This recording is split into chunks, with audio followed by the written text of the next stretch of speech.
Nashik road Gandhinagar मागील बाजूस रामदास स्वामी नगर Takli road Nashik येथे चोरट्यांचा धुमाकूळ सुरूच असल्याचे पुन्हा एकदा समोर आले आहे। दिनांक 27/1/2026 रोजी पहाटे 3 ते 4:30 वाजेच्या दरम्यान अज्ञात चोरट्याने थेट पानटपरीचे कुलूप तोडून चोरी केल्याची घटना सीसीटीव्ही कॅमेऱ्यात स्पष्टपणे कैद झाली आहे। टपरी मालक नाझम सय्यद सकाळी नेहमीप्रमाणे दुकान उघडण्यासाठी आले असता कुलूप तोडलेले दिसून आले।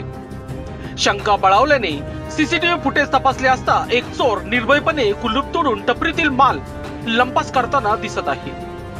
या चोरीमध्ये 4 ते 5 हजार रुपयांचे नुकसान झाले आहे। धक्कादायक बाब म्हणजे याच ठिकाणी यापूर्वीही 3 ते 4 वेळा चोरीच्या घटना घडल्या आहेत, तरी चोरट्यांना कुणाचा धाक उरलेला नाही। घटना सीसीटीव्ही मध्ये कैद असतानाही चोर अजूनही मोकाट फिरत आहे।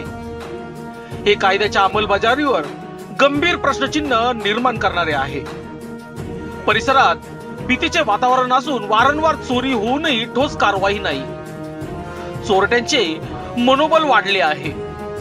सीसीटीव्ही असूनही चोर मोकाट। नाशिकमध्ये कायद्याचा धाक संपलाय का, असा प्रश्न सर्वसामान्य नागरिक विचारत आहे।